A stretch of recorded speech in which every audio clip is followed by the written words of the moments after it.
Hello everyone, thank you for joining us today. Very happy to be with you with this topic of today, which is very tricky in fact. So I'm happy to moderate this session about biodiversity assessment, scenario limits and implications. As you will see, we will have, I hope, very interesting discussion with very interesting contribution from our speakers. So the main purpose of this session is to discuss the issue in assessing risk with biodiversity from the finance point of view, from the policymakers' point of view, but also we will have a special, vision about what can be done also from a business or company point of view, and perhaps not only risk, but also better designing trajectory to try to go in the good direction. There we will discuss possibly, what businesses and finance institutions can do to try to better take into consideration biodiversity and try to reduce the loss of biodiversity in the future. So that makes the links with the discussion we had just before the break lunch. Particularly, I think we will speak a bit further some direction that were presented by the panel from Sébastien Treyer about scenarios and transitions and how you make the link between the different stakeholders in designing sustainable trajectories. So I will very directly now introduce our three speakers who will present three complementary angles and of analysis. So we will have a presentation from Julie Maurin, a colleague, who will speak to us about the global biodiversity scenarios.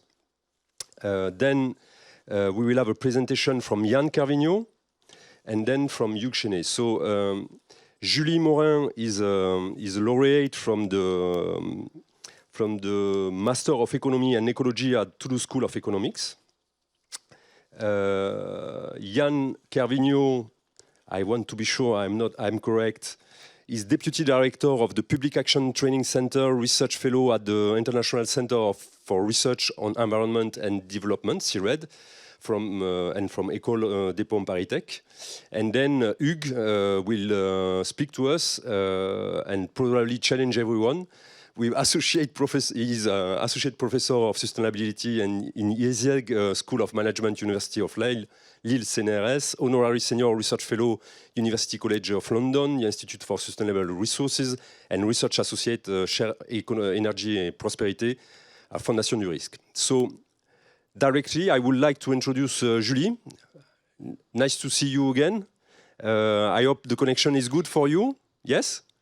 Yeah, I hope to. Okay. So, Julie, I would like you to perhaps to present your perspective and the work that you have implemented with us just recently. And try to tell us how can economic decision makers and financiers better take biodiversity into account in their policies or risk management. The floor is yours. Yeah, thanks, Julien, and hello everyone. I'm very happy to be here. So I'm going to present work we conducted at AFD with Julien Calas, Etienne Espagne, and Antoine Godin on global biodiversity scenario and what do they tell us for the assessment of financial and socio-economic risk related to biodiversity. So I'm going to start with three key messages that we want to share from our study. So first, biodiversity and scenario are needed by financial institutions for the assessment of biodiversity-related financial risk, but also by governments to explore the related socio-economic impacts.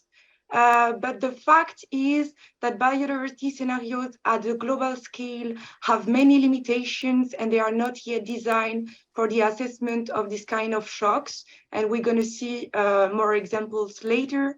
And thirdly, the financial community must not wait for a perfect solution to assess physical and transition risk. There are short-term pathways that can provide preliminary answers while we elaborate a deeper solution in the long term. So I'm going to simply start by introducing the topic. I will quickly introduce the literature review methodology. I will present you our main results. And finally, I will share some long-term and short-term recommendations given the results we found. So basically, as for climate change, we can differentiate between two types of biodiversity-related financial or socio-economic risk. On one side, there is the physical risk that could emerge when changes in biodiversity impact economies. And we can take the example of pollination. For example, crops are dependent on pollinators. And the decline of this species is going to affect agricultural yields and the entire sector. And we can already assess this kind of risk by looking at the dependencies of industries on ecosystem services. On the other side, there is a transition risk that could emerge when countries are moving to nature positive economy and are setting new policies. For instance, companies contributing to deforestation could be limited by the new European regulations. And as for physical risk, we can already assess this risk by looking at the biodiversity footprint of industries.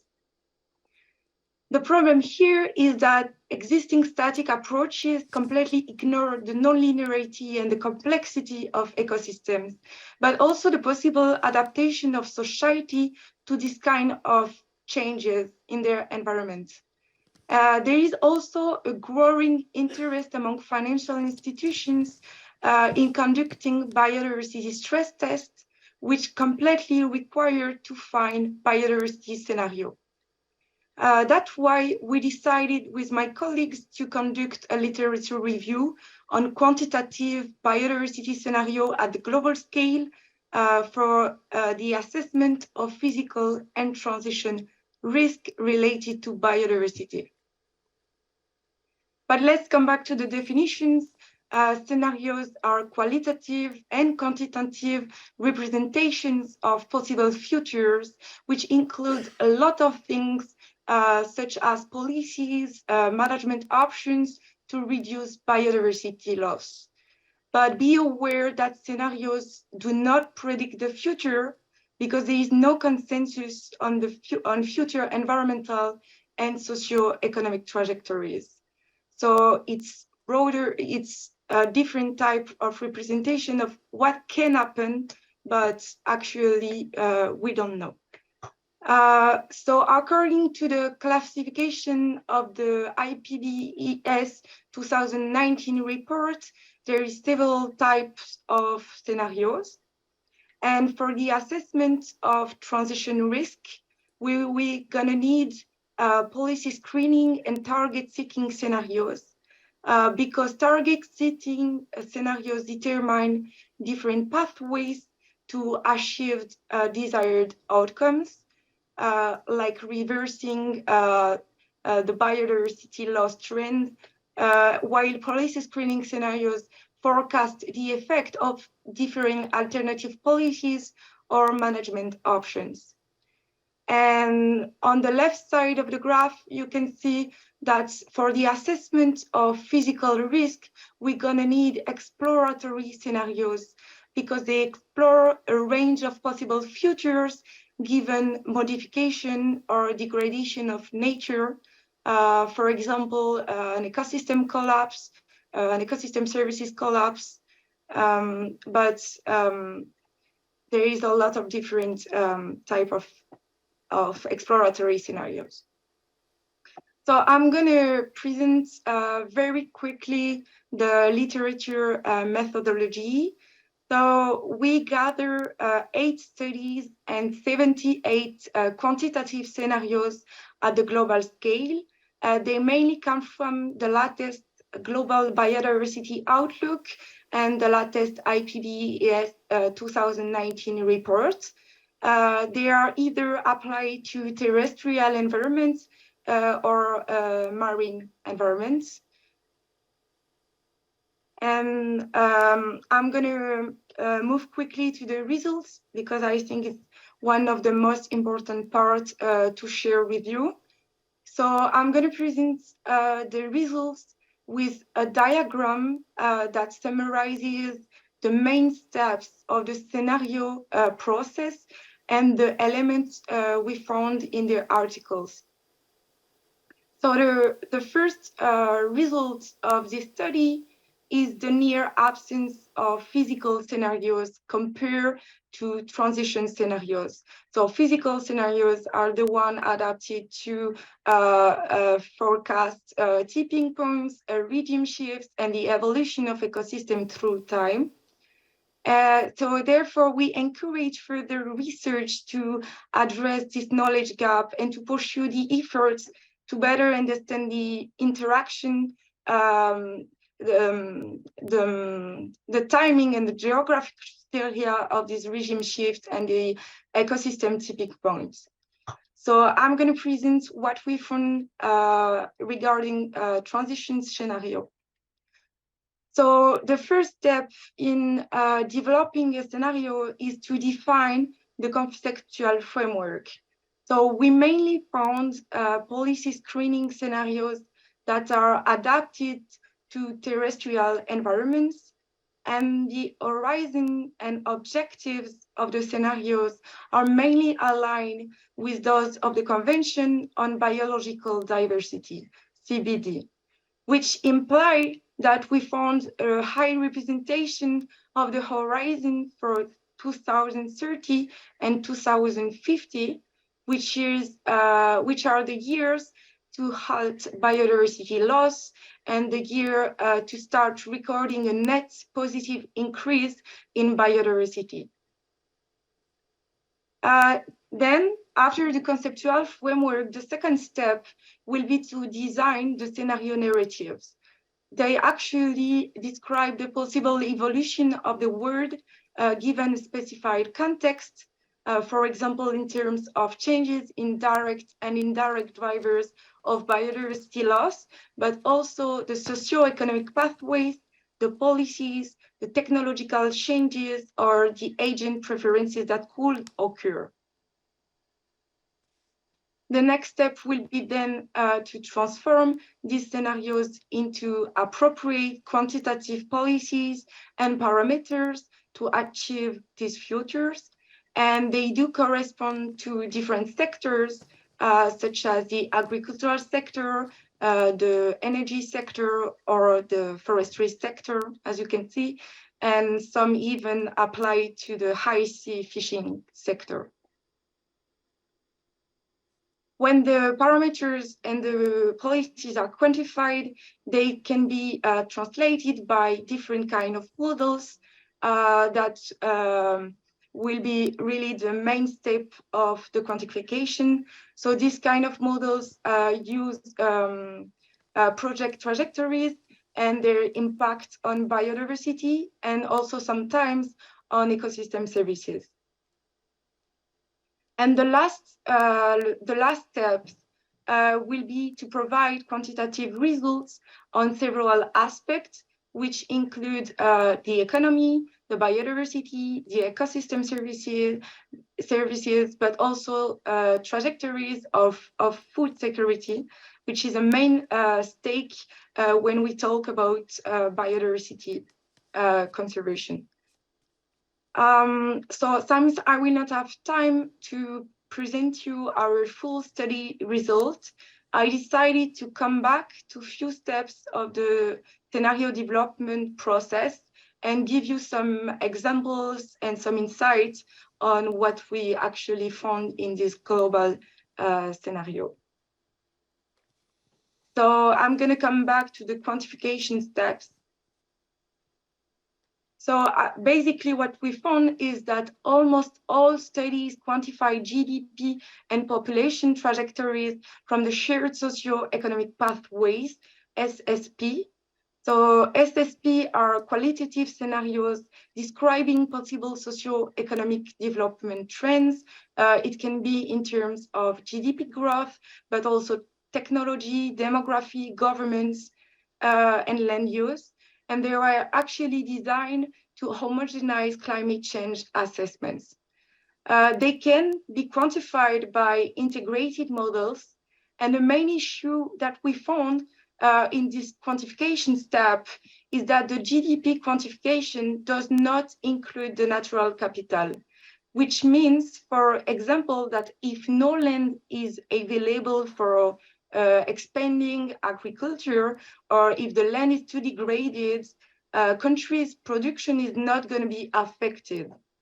And they also project GDP growth trajectories for each country until 2100.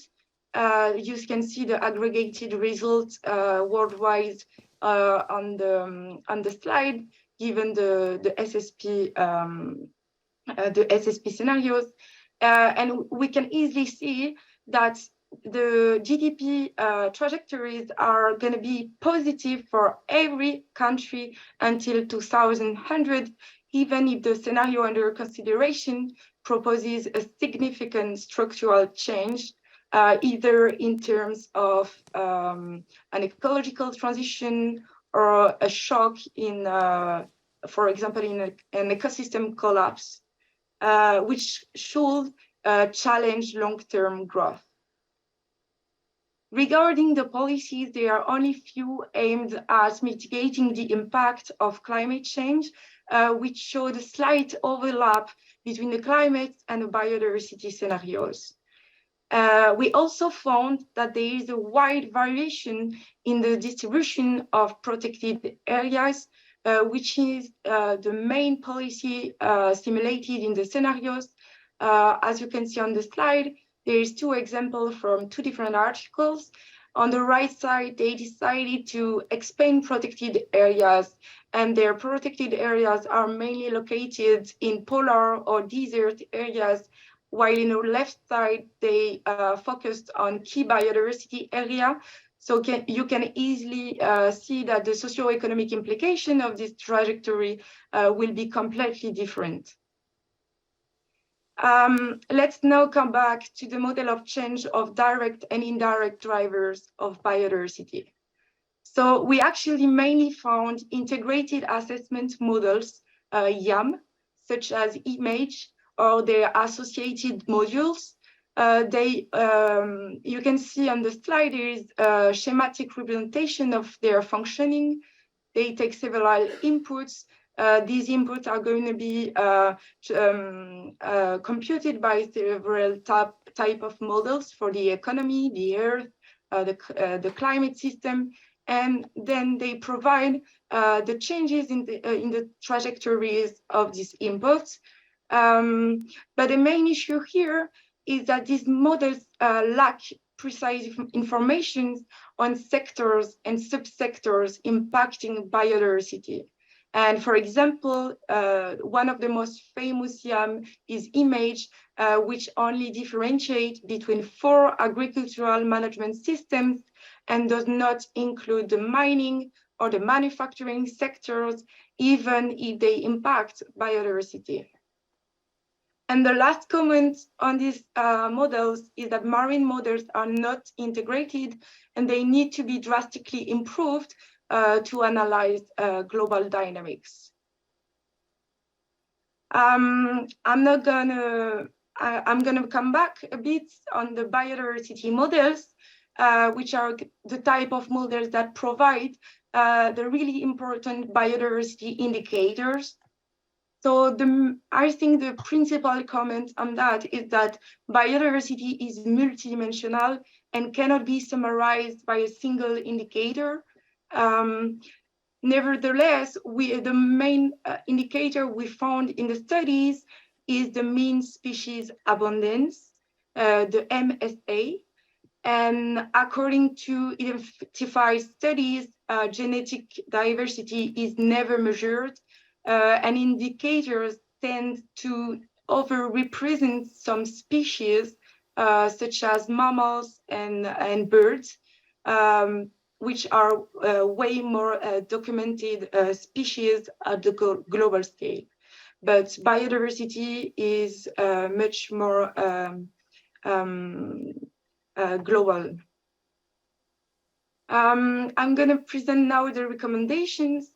So improving the scenario development is a long-term objective, and it will require to redesign large-scale models. So therefore, we encourage the efforts to start today if we want to have a change in the future to improve them.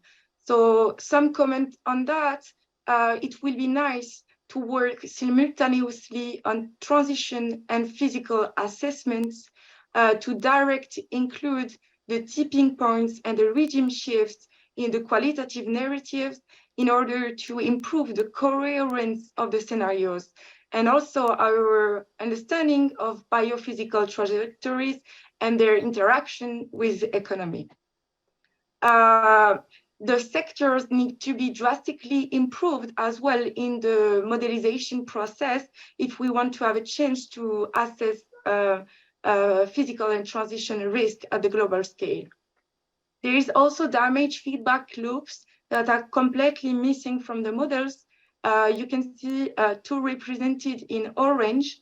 They show the consequences of biodiversity and ecosystem services loss on economic activity and hence on countries' economic growth. So it will be really important to add this kind of information as well as the violet feedback loop, which show the dynamic of biodiversity and ecosystem services that feedback into the narratives in order to complete the interaction, our knowledge on the interactions between economy and biodiversity. I'm going to present now some short-term recommendations that can come from some suggestions that we made for physical risk assessment as well as for transition risk assessment.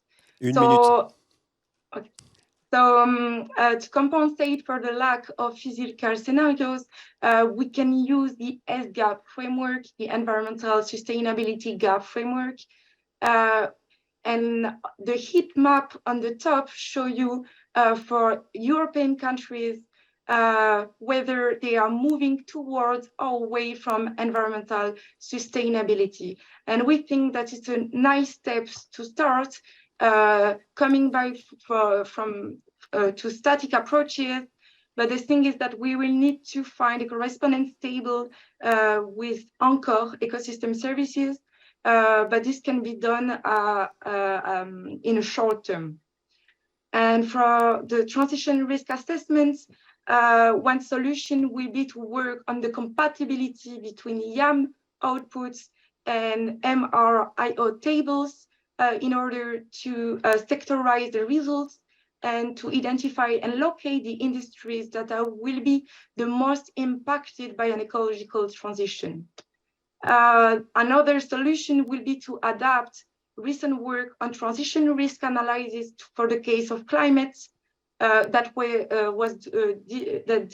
did for climate to the case of biodiversity, and it actually consists in comparing the sectors impacting biodiversity in a given country with its equivalent in terms of biomes to identify the possible opportunities for innovation. But in the long run process and dynamic method could improve this short-term approach. So I'm going to quickly finish with our three main takeaways. So biodiversity scenarios are needed for the assessment of financial risk related to biodiversity. However, they have many limitations and they are not designed for this kind of assessments. And we should not wait for the perfect solution. There is short-term pathways that we can start to develop. So thanks a lot. Thank you, Julie. Thank you. So thank you for this presentation. As you can see, usually when we have presented this, people are completely scared and leave the room. But it seems that you stay, so we will continue. And now we will perhaps go to another perspective, a very important perspective, which is perhaps to present what can be done from a company perspective now, particularly to assess what can be done in terms of assessing the ecological depth, and perhaps we can also feed these questions about how can company present a perspective or disclose information about where they are going, how they are contributing to this possible trajectory, and possibly contribute to improvement of the vision about where we should go. So Hugues, the floor is yours. You have 20 minutes, yeah.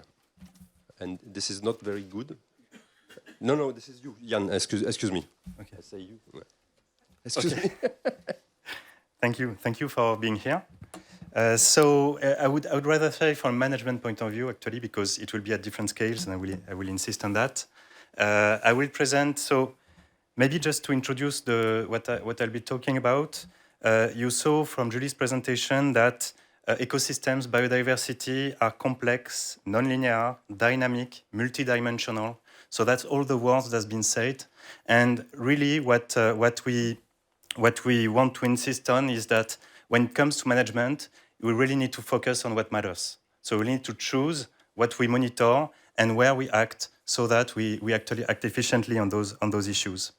So the work I'll be presenting is about accounting as a support for management, and that can be supporting management at different scale, national, territorial, regional, and at the level of organizations such as companies. And the work that I'll be presenting is written, so it's a paper written with co-authors that are named here on this slide. So just some quick elements for the background. I recall here the framing for this conference, what we talk about when we talk about strong sustainability. And maybe from this framing, what I want to take is that when we really want to include strong sustainability paradigm in action, we need to think about how we organize the monitoring of the natural capital, of the physical stocks we want to monitor, we want to manage.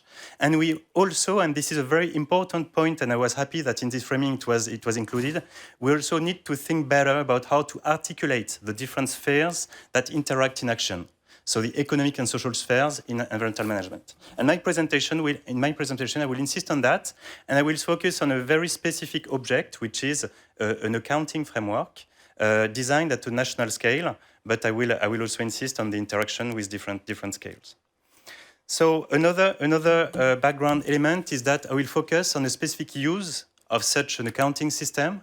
Why? I will insist in the conclusion that when you want to think about what is relevant for some monitoring devices, etc., you really need to think for what. You really need to think about the use. So the use would be the production of an aggregate national indicator of ecosystem degradation, a monetary one, which I will call an ecological depth. And here you see what type of recommendation this type of indicator could answer. One recommendation by the IPBES, one recommendation by the Stiglitz and Fitoussi, that really insist on the need to go beyond GDP and to monitor different dimensions of our progress, including sustainability. So this indicator could be a candidate for monitoring, for instance, sustainability, the sustainability of our relationship with ecosystems. So that's the background. Now, let's go to the object, to the monitoring device I was mentioning. So what I'll be talking about is ecosystem accounting. What is ecosystem accounting? You see here on the right a pyramid, and you see that it's basically a boundary between data production that comes from many sources and policy design that needs some indicator to monitor, to prioritize, etc.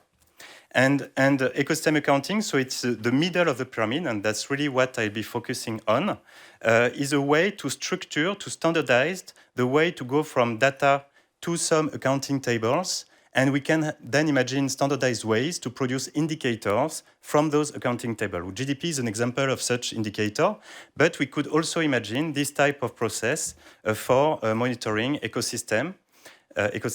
And this is basically the intention of the framework that's on the left of this slide, which is the ecosystem accounting framework of the system of environmental economic accounting. So what is this system? This system basically proposed to organize an information system. You see here on the bottom left of the slide, basically some units that could be organized that are ecosystem asset units. And for those ecosystems from this information system, you could derive accounts. So that's basically the list you see here about ecosystem extent, ecosystem conditions, so the condition of those ecosystems on some dimensions, and also ecosystem services. These are biophysical accounts. They are in biophysical units, and this part of the system is a statistical norm. It was adopted in 2020 as a norm that now has to be followed by statistical offices.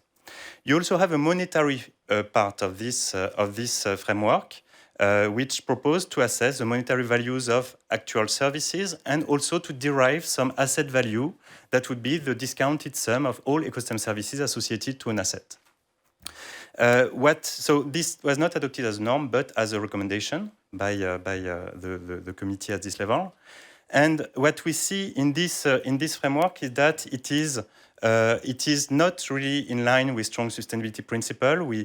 Because it proposed to assess basically ecosystem degradation, to monetize this type of degradation as a loss of ecosystem services, which would, for instance, where we could easily compensate one type of degradation with another type of degradation, and with little inclusivity towards all the values that justify the fact that we want to conserve, manage ecosystems in different ways. So that's basically what we want to complement, where our proposal comes in this framework. So our question could be, why and how can we better align ecosystem accounting, this framework, with strong sustainability principle? And our proposal now is the following. So this may be a bit complicated. I won't go into all the details, but here you see basically the same line that I showed you, ecosystem extent, ecosystem condition. You see here on the right ecosystem services accounts, but in gray, because I won't focus in that. And then we cross the boundary and we pass more toward the economy with monetary accounts. And what you see around this boundary are the two specific set of accounts that we propose to design in order to monitor some important dimensions of ecosystems. So maybe two things to see on this figure is that we propose to organize ecosystem condition according to categories. I'll come back to that in the next slide. But really what we need here is to focus on all the dimensions we want to manage.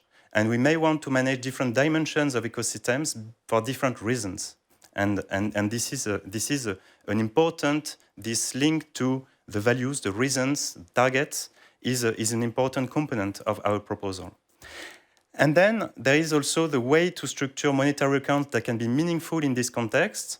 And here, so basically what we propose instead of a damage-based approach is a cost-based approach. So basically what we could do is to think about all the costs we need to incur to achieve some reference level, basically our targets, management targets, so that we align the ecosystem condition with good ecological condition, let's say.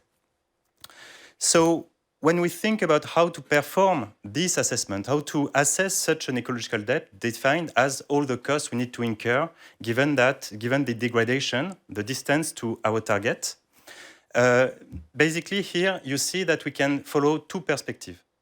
One is, we call it the economic perspective. You could model things. You could have macroeconomic or technico-economic models where you would have the measures you would have to take, their cost, and then you would compute an aggregate cost of all the measures we will have to take so that we align the state of ecosystem with our targets. But you could also have, and this is the link with organizations, maybe where it's more the most blatant, an accounting perspective, basically where the monitoring will occur at the bottom, at the level of organizations. And it could be articulated with basically the non-financial disclosure that's more and more standardized. And basically here, the issues would be to align this non-financial monitoring with the dimensions we want to follow, the dimensions of interest, basically all the dimensions on which we have environmental targets in the territories where organizations, companies operate. Okay, so at the level of an organization, a company would have to disclose information, to collect information about where it has impact on dimensions that are subject to environmental targets, and disclose that. And we could even go further and try to get a sense of all the measures that would have to be taken, given, for instance, a negative impact of it on an ecosystem. So here we see the link with micro management issues, even though we are thinking about a national, let's say, a statistical system. A very important point, so that's basically about how to design some meaningful monetary indicator. But what can be said is that it really, for this specific use, it is required that we monitor specific dimensions of interest for ecosystems. And this is a very important part of our proposal, which is to really link what we monitor with the targets we observe when we manage ecosystems. And here, what we do is to propose a typology. A typology, I will explain why, but basically that has three components. You see it in the center. Three components that can be linked on the left to value concepts, but also that we can link to the actual management targets we observe when managing ecosystem. And here on the right, what we put is a correspondence with some of the descriptors taken from the Marine Strategy Framework Directive in the EU that builds a whole monitoring system and a whole target setting system around some dimension of marine ecosystems. And we see from this that when we manage ecosystem, we want to achieve different things. There are different value systems involved. First, we want to conserve some specific elements. For ethical, for a lot of reasons, non-instrumental reasons mostly, we want to conserve specific elements. For identity issues, etc. But we also want to remain in a safe zone. And this is the center, the functionality concern. Here you have, for instance, the planetary boundary framework, but here you have values such as the precautionary principle that says to us, it was mentioned in the previous presentation that there may be tipping points, etc. We want to test where in those areas. We want to remain in a safe operating zone, and this is also some reason why we set targets when we manage ecosystem. And you see that actually a lot of targets are driven by this type of concern. For instance, one is about plastics in the ocean, etc., etc. And then we also use ecosystems for directly for human welfare. And for instance, when we manage fish stocks, we don't set the boundaries where the stock will collapse, but rather a boundary where the stock gives us the highest yield for human welfare. So you have also management targets that are related to ecosystem services. But you see that ecosystem services are only one part of the reason why we manage ecosystems, or one direct part, direct ecosystem service management. And what we insist on is that those three categories should be considered on an equal foot. There should be no domination of one category to another. And in most frameworks, actually, we see that there is one category that dominates. And this leads us to dismiss some other important considerations for ecosystem management. So this typology can be useful to be more inclusive, but also to be more relevant due to the link with targets when focusing on ecosystem monitoring, etc., etc. Another issue with this thing is that targets do not always exist. And they need to be specific. They're often not specific enough to design, to actually find an indicator, etc., etc. So there is a need for making existing targets more consistent, but also more specific. And this is also needed for conducting the type of implicit valuation process I mentioned when we want to produce an indicator of ecological depth. But here, it leads us to the last message of this presentation. We need to think of those devices as processes, included, encompassed in a policy process.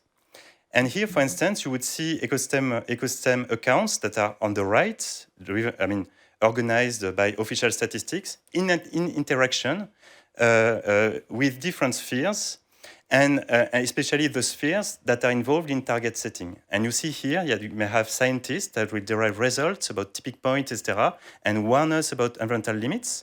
But then those scientists will have to interact with the political spheres. The political spheres, so that environmental targets are legitimate enough to be actually actual objectives on territories. But then those environmental targets would also have to be implemented, and the administrative sphere is also important in this issue, and that's why we may make a difference between environmental targets and environmental norms that are made more specific, more implementable to be enforced. And from those norms, you may use them in the statistical system as reference level to compute the ecological depth, as I mentioned earlier. So that's an important message, and that's part of the strong sustainability concept, to think of those spheres in interaction and think of the system, the management system we built, as involved, encompassed in those interacting systems. And especially on those issues, that's the message on the left.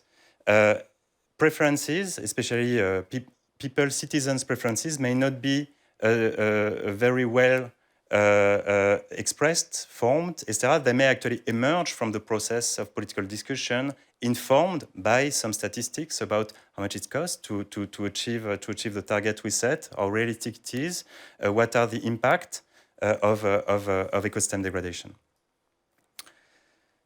So, if I had to insist on some dimension of what I just presented today, and this is my last slide, I was talking about a specific tool, which is ecosystem accounting, which can be relevant, but when we speak about relevance, we really need to think about for what use, for what.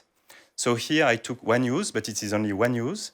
One possible use is to produce an aggregate indicator of an ecological depth, and I showed how this system could support the development of such an indicator.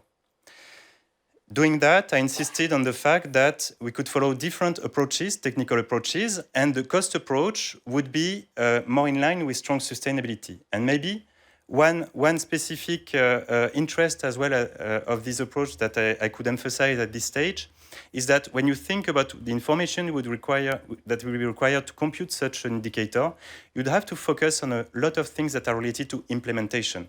How much does it cost to achieve the target? Which measures, etc., etc. And this is useful information beyond the mere production of this indicator. And this leads me to suggest the following conclusion, that when we produce these type of indicators, the journey may be more important, actually, the process matter more than the destination, the aggregate indicator. For instance, this could be useful for target setting, informing political arenas around the targets, etc. This is at this stage still a bit speculative in some sense, because when this system does not exist fully, when we read the global assessment of the IPBES, it was said that there was no evidence that it was actually impactful for in practice. So the recent report on value is more positive in terms of potential, but still is potential. And if you want to go further in this direction, there is some path that we want to emphasize. The first is that we really need to think and to our view, it's not considered enough, of making explicit the uses, the different uses that such systems could have. And those potential uses, they would have to be tested, to be. We have to make sure that the people who could be the users would actually need it and use it. Especially for the policy process, a specific reflection of how accounting can interfere with the policy process and make it better in some sense, more informed, etc., is also an arena where we need more knowledge, basically more experiments. And only then, there are also some specific issues related to technical feasibility, technical development. I did not go into the details because what's really important, those details is to be aware that those details will depend actually on the uses we want from those systems. So I would like to insist more on this first point rather than the third point, which is also a challenge, but maybe maybe a secondary one as compared to the two first paths mentioned. Thank you. Thank you. Excellent. So very, very interesting. I think we have a good example of the seeds that we discussed just before the lunch from Miss Biggs. But now, perhaps, Hugues, I call you to the floor, and possibly you will deconstruct everything, and you will challenge a bit us with another perspective, as you will tell us probably about,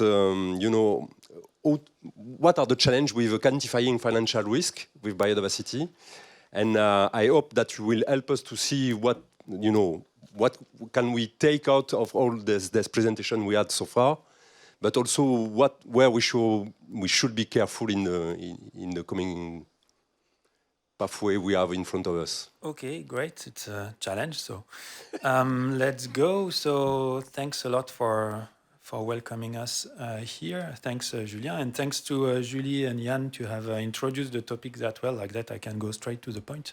You already know what we are talking about. So my perspective is really from the financial perspective, but more particularly the financial institution and financial authorities point of view. And in particular, think about the supervisors and the central banks of the world who start to work on these issues of biodiversity loss, but from a financial impact perspective, that's the specific keyword of financial impact that I will challenge, or at least ask about.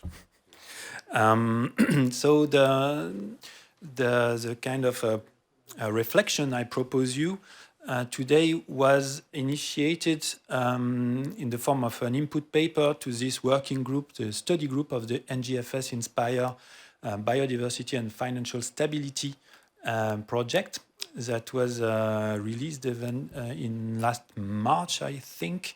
So that's the report on the left. So I'm not a co-author of that report, but my working paper was an input contribution to this. So I invite you to read both. Both are easily available. On this reflection piece I present you today, I build on different types of papers, but essentially references coming from the interaction between climate change and central banks, finance, macro finance, I would say, and supervising work that is currently ongoing, typically at the NGFS. Just to remind you, NGFS is the network of central banks and supervisors for greening the financial system. So a lot of things are happening there and now, and biodiversity is a kind of new topic that these organizations are starting to work on. So what I propose to do here is to maybe step back a little before plunging into it, relatively to this notion of financial risk and financial risk management from these perspectives of the different financial institutions. So what we are talking about here initially from those institutional perspectives is really a question of financial risk as seen from market risk, credit risk, liquidity risk, operational risk, so the usual Basel framework, if you want. So that's what is the expectation at the end of the day from those institutions. So what they would love to have is figures, financial figures, quantitative figures related to that to take decisions to better supervise or regulate the financial sector related to our usual things, because it's something that already exists for traditional economic and financial risk. For climate, it's quite recent. This organization, NGFS, is only 5 years old. And for biodiversity, and I mentioned one of the first publications related to that. So from a financial institution view, the options then is to either take the risk or to avoid it or to cover, to hedge it, and making arbitrage, if you want, between a notion of risk and the probability of return. So this is seen as the main mechanism that governs somehow the capital allocation on financial markets. So here, again, before to continue, we are talking about financial risk, not risk in general, the risk of biodiversity loss, of mass extinction, of human of threats on human survival or whatever. It's really financial risk. Okay, so I already more or less mentioned that. So the key word, maybe, the other key word is the materiality of this financial risk. And to determine whether financial risk is material or not, the expectation from financial institutions and authorities is to have a number and a financial number behind that. So is it possible, or to what extent is it possible to compute such numbers? So it will be quite a repetition or some overlap with what Julie presented, but from another perspective maybe, but you will be familiar already to some of those notions. So what I propose you is to go through a little track, a little pathway between from Earth to heaven. You will understand why I talk about that just after. Heaven being here our BRFR, so our biodiversity-related financial risks. So that's my main slide. So it's hopscotch. I learned the word in English while preparing the initial draft. So in Marel for the French speakers here. So to go through all those different steps, we need to a starting point. So it's very similar to the discussion launched by Julie about the scenario issues. So we need a first perturbation to start with, because in the risk framework, we are talking about perturbation, which is a difference, a change from an initial state, okay? So in a physical modeling perspective, in physics, we talk about perturbation from an initial state.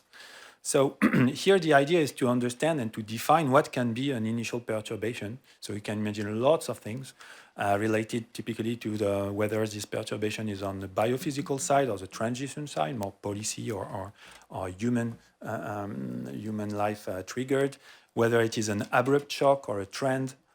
Is it just a singularity, or is it as to be seen as a whole perturbation of a different set of things to be studied? Is it local, global, etc.? Is it a high probability and quite little intensity event, or reciprocally more catastrophic thing but much less probable? So all these have to be first set up to go through our hopscotch here. So clearly a very, very large number, or potentially infinite number of perturbations can be imagined and probably should be imagined to be comprehensive. And the good point is that at this level, we rely on science. And even if science is not yet and will probably never be fully comprehensive on that, at least we have a serious material to base on. So I won't go in the details, but typically if we have in mind, as is usually the case, to study something like pollinator decline, so it's a big topic indeed, but just for this event, we already have lots of options, okay? So we have to start with some options on the type of loss, on what scale, what time span, etc. So I don't go in the details here. You can bring that back home, and we can discuss later on. And same for other types of examples we may initiate our perturbation with. Lots of different stories are possible here. So that relates to the different types of scenarios also that Julie mentioned. So I'm only at the first step here, okay? So I will accelerate a little bit to be able to reach heaven. So the second step, once this is defined, is to compute, because at the end of the day we want numbers, so we need models somehow, is to compute the effect of this perturbation on ecosystems. Okay, so here, same, we have lots of things to imagine and to compute, and it starts to be quite tricky because we don't know what can happen and how this can happen with what probability distribution and so on at ecosystem level. Some ecosystems are quite well understood and modeled. Some others are much more tricky. Okay, so that's a first big issue that, okay, we don't know everything about nature yet, and even probably less even in the future, especially in long time zones, long time horizons, okay? So not everything can be done, so we already have to simplify our problem as a second stage. So same, I will go quickly through that. It's to be read later if you want to come back to it. But lots of different questions have to be addressed in order to properly model this thing. And now we are quitting the ecosystems, the natural side of the problem, to approach the economic side, so the more socio-economic, the more human side, which is, as you know, much less well known or much less predictable even, because we are talking about natural processes, and especially human nature processes, which are not defined by physical laws. So here, clearly, we have the same type of big challenges in terms of granularity and processes. So we have to go through understanding the processes and mechanisms that can have impact all along the value chain, okay? So to understand how it impacts some companies and all the input and output related to that. So from households to companies to countries, on the operation side, on the supply chain side, on the demand, etc. It can be direct and indirect. So just to model this is a challenge in itself, but if you want to do it properly, you somehow have to go through all these steps. So it's a very precise and detailed type of financial analysis that probably needs to be done. So hopefully here we can build on the notion of ecosystem service. That is something that has been already described in depth, which helps to make the connections between the dependencies and the impacts of economic activities related to biodiversity and nature more broadly. But if we do that, we have to be in mind that we may not be able to have a pure financial indicator perspective after that.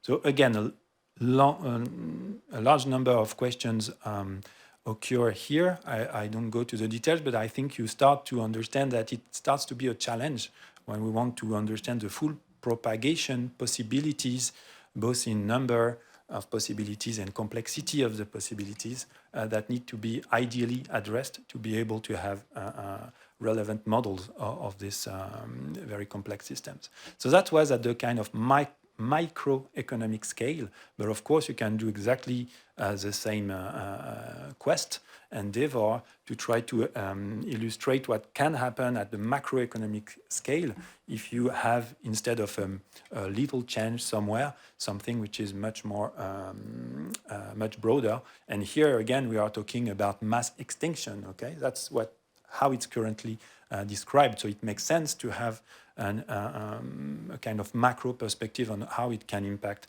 the macroeconomy. Again, lots of challenges that I won't go into the details, but once you have that, you start to have a big and probably comprehensive description of a process. But what you are sure about is that this process is dynamic. Okay, so all the single stakeholders that we went through very quickly, from households to countries, to regulators, to companies, will react to what happens. So if it's a shock overnight, okay, no time to react, so it's not a problem to model such type of processes. But if we are talking about 2050, 2080 type of time zones that were mentioned by Julie also, clearly you are sure that things won't occur as they did yesterday night. I mean, they will totally change.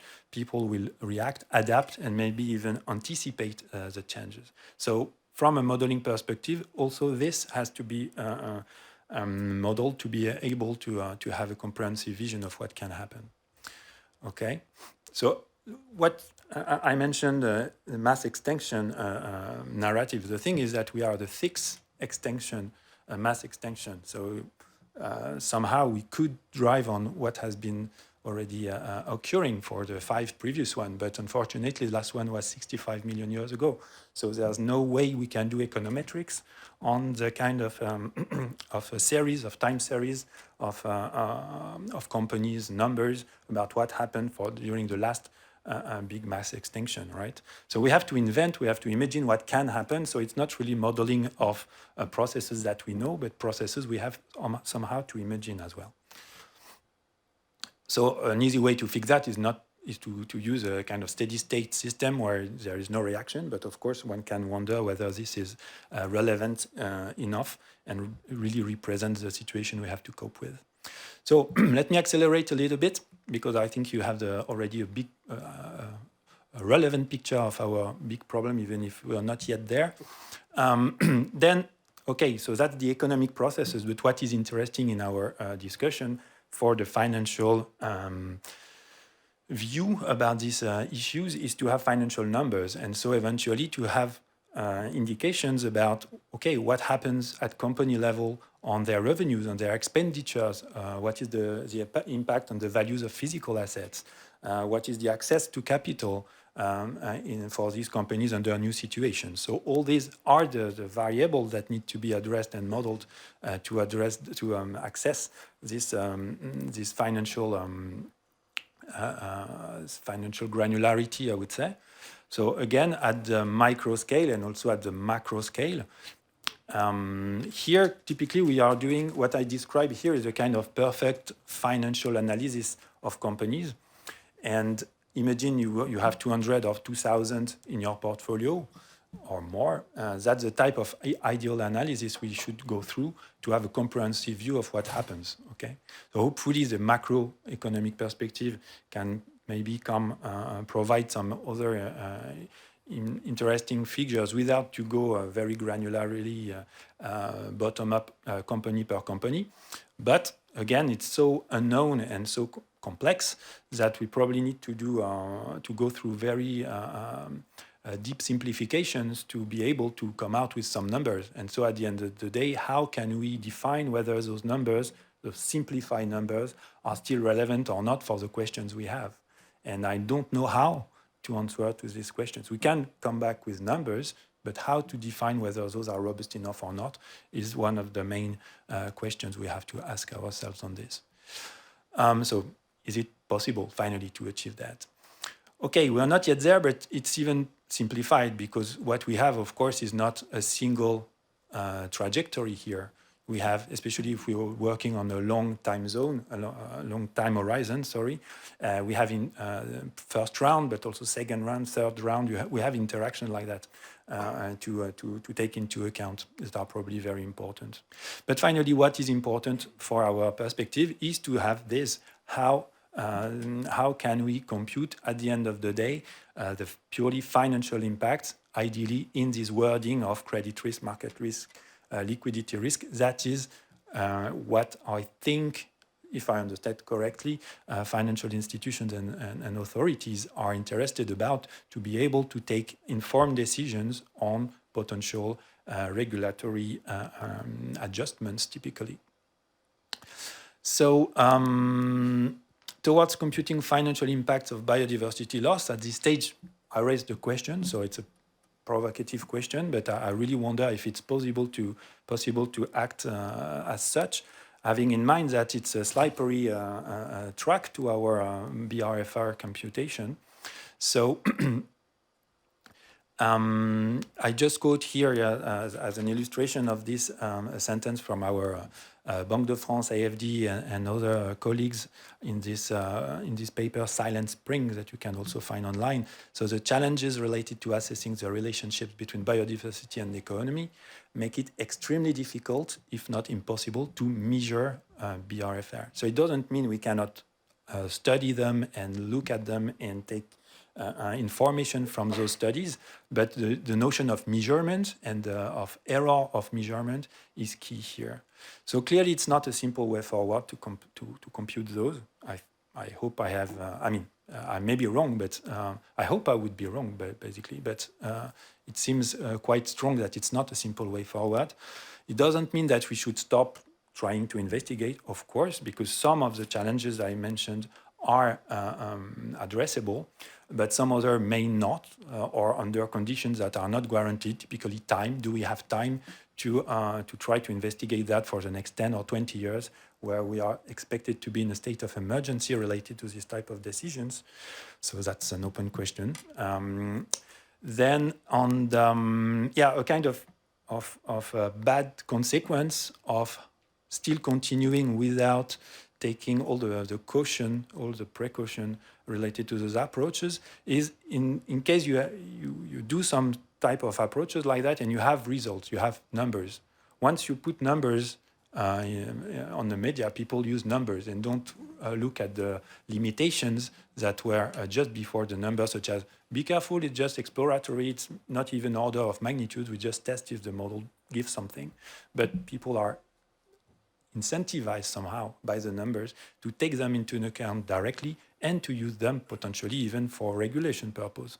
So it's a big issue if those numbers are not robust and not right, essentially if those are too conservative and from a risk perspective, so not highlighting enough risk compared to the reality. So on the one hand, we have mass extinction narrative, and the other hand is, oh, do we have enough risk to justify we need to take decisions?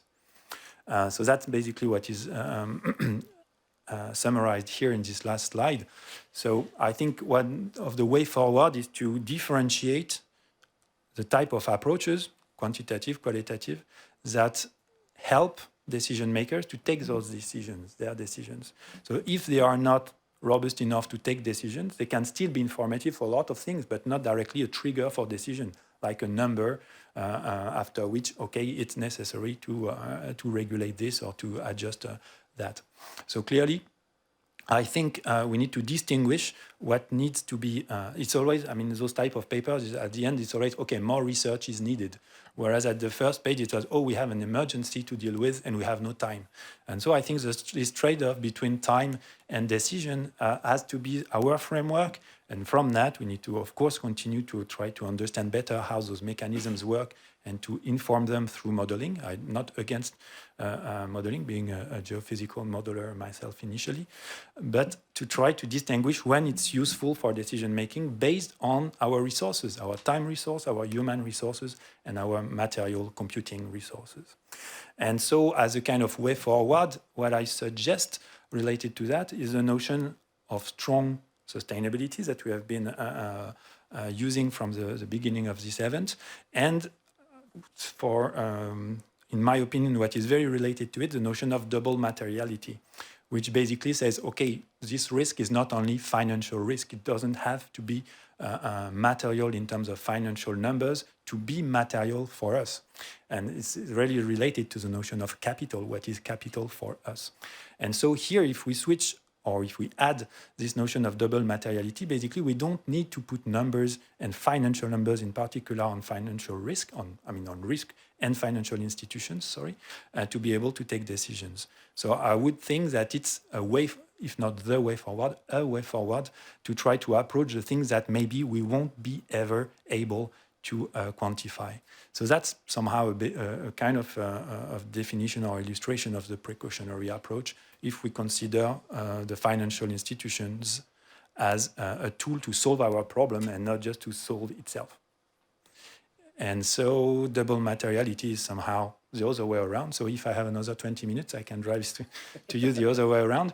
So, but not, so I leave it here and thanks a lot.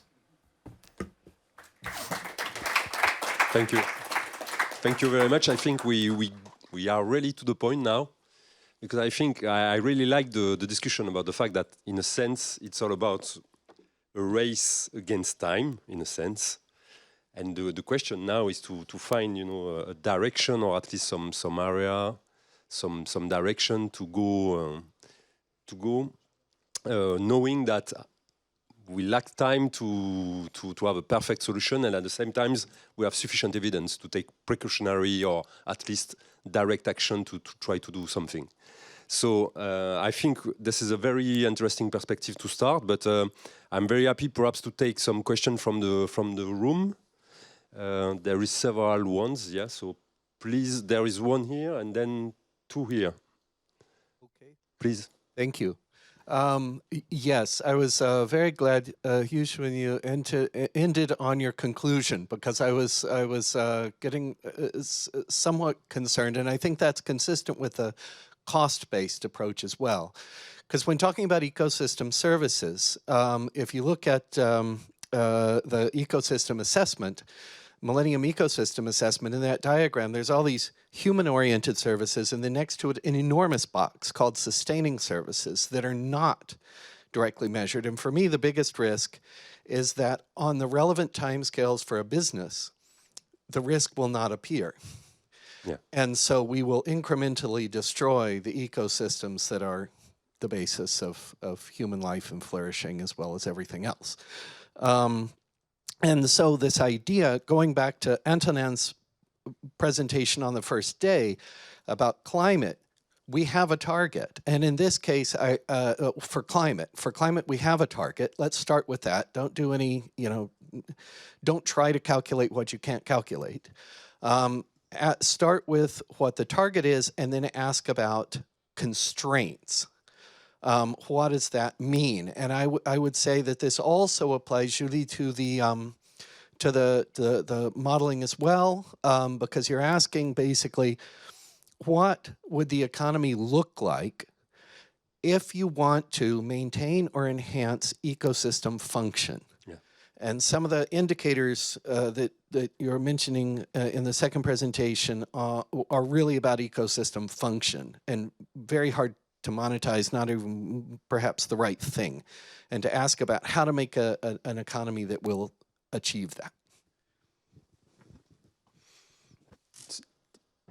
I don't know if it was really a question. In a sense, it was much more a contribution to the... What do you think? Okay. No, yeah. So now it's a question, and in a sense, I don't know if I get exactly the question right, but when I hear you, I'm very interested to hear or present the speakers about the questions about, we are always moving between the states and the direction and the good states. What does it mean in good state? And I get to the point that you said about what is a good state of basic ecosystem services to maintain life on Earth, So I don't know if someone wants to react to that, perhaps, yeah, Yann?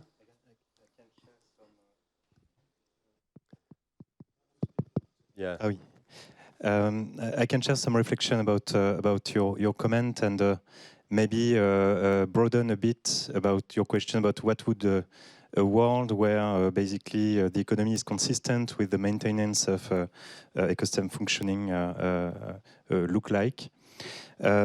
So I mean, your comment really resonates with what's being presented. So basically, it's just recalling that, for instance, one message in the conclusion that when you adopt this approach and when you take this issue of the biodiversity challenge seriously, then you need to you refocus on what has to be done, and you take the objective as for granted, and you don't question them, you don't really rethink about them, etc. And that's really our point, I think, in the discussion, the interest of the cost-based approach.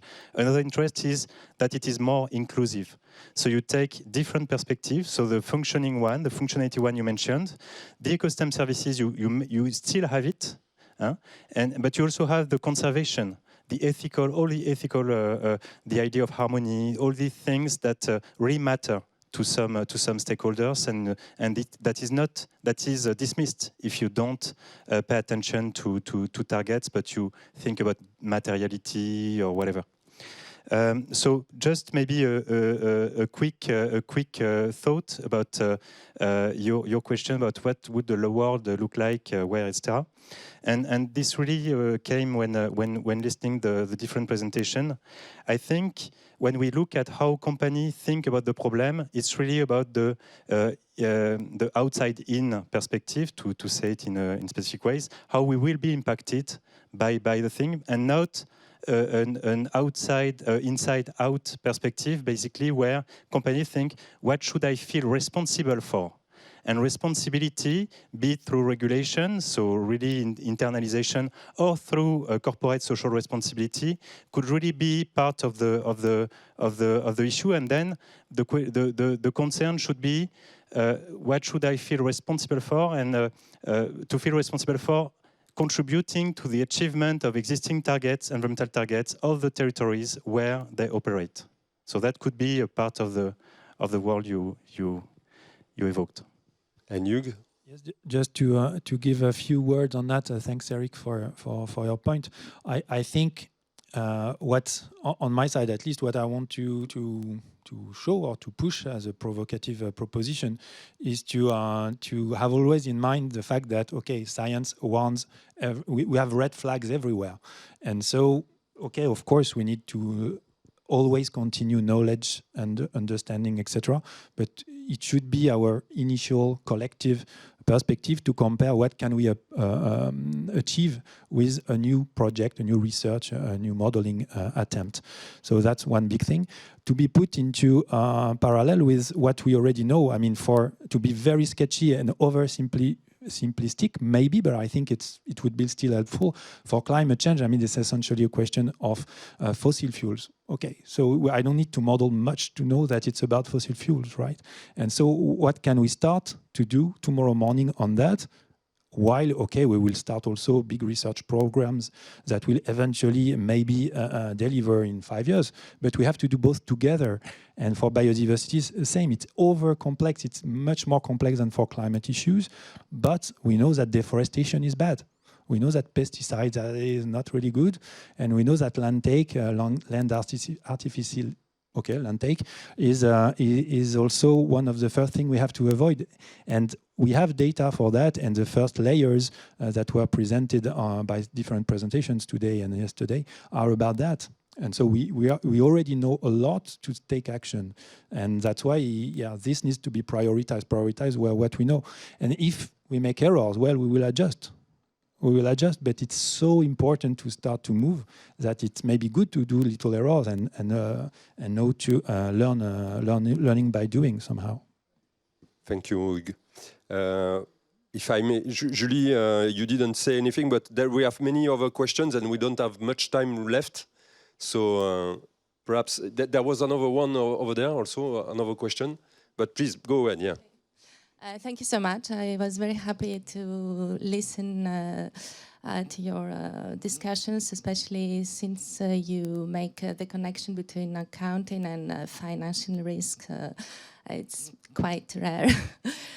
Concerning what you said about financial risk and what we can do, in Europe, there is a EU taxonomy, and one of the targets of the EU taxonomy is to have some standards and for biodiversity as well, with objectives that can be complicated, but in the end, the idea is to be clear and to avoid counterparties, financing counterparties that are harmful to the environment. So I think there is some progress over there. It's not.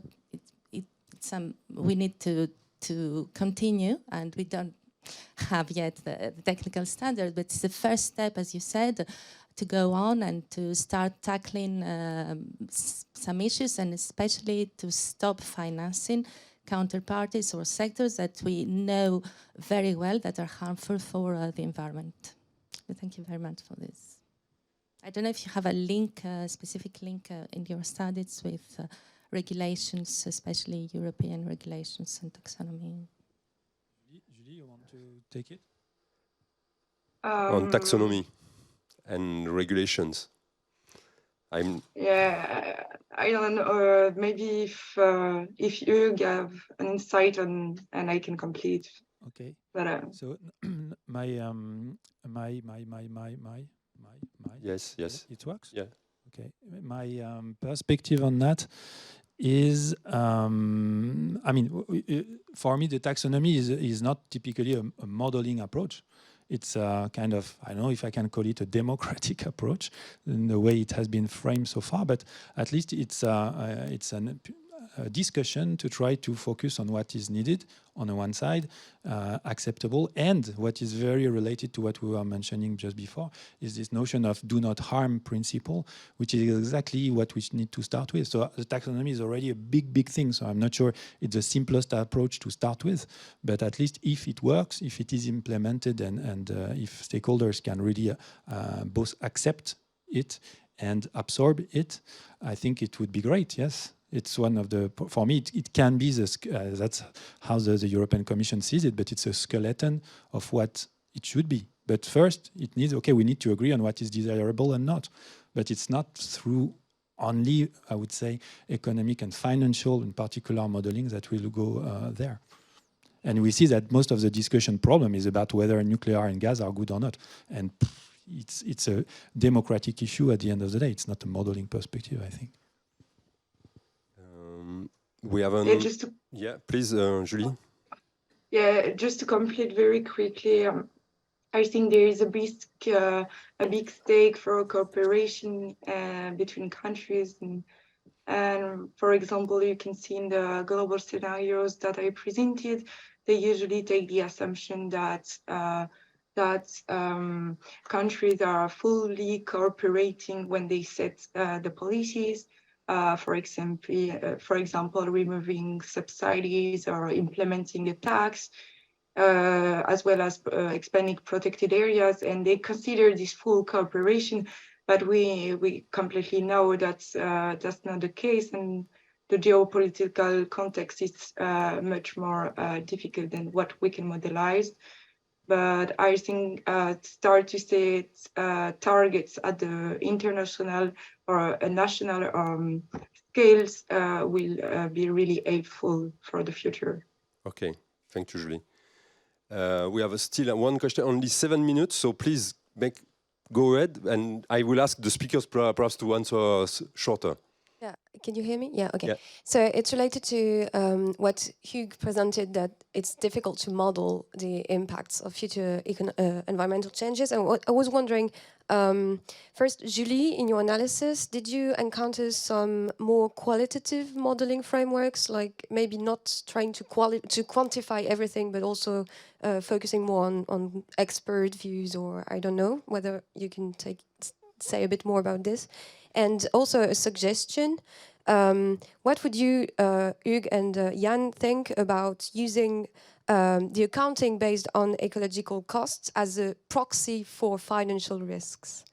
Because we could think that if you have big impacts as a firm and you convert it into a monetary value expressed in ecological costs, well, a debt, could we use it as a proxy for financial risks? Okay, Julie first, and yeah, short. Yeah, we actually focused on quantitative scenarios at a global scale, but some of them do constructed their own narrative.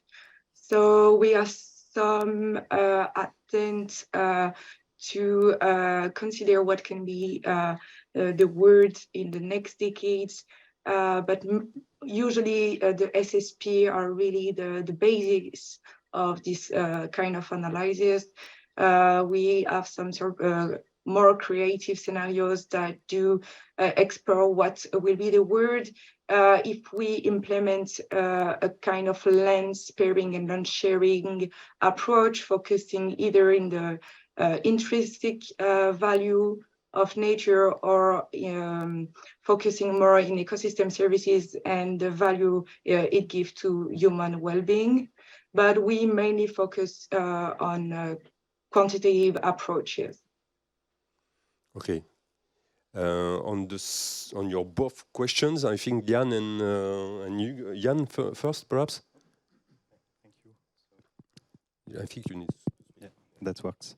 Yeah, so thank you for this suggestion. I think it's a very interesting one. So we would need to decompose basically a financial risk.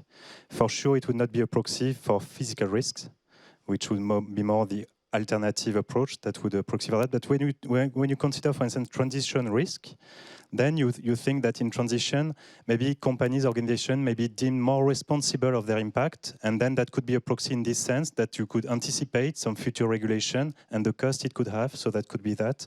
And as well, if you consider reputational risk, because then it really gives you an idea of the cost that a company, an organization would impose to society, in the sense that what you would assess is basically the cost of all the measures that would be required to compensate for the impact of the organization on society. Some of these costs may be borne by the organization.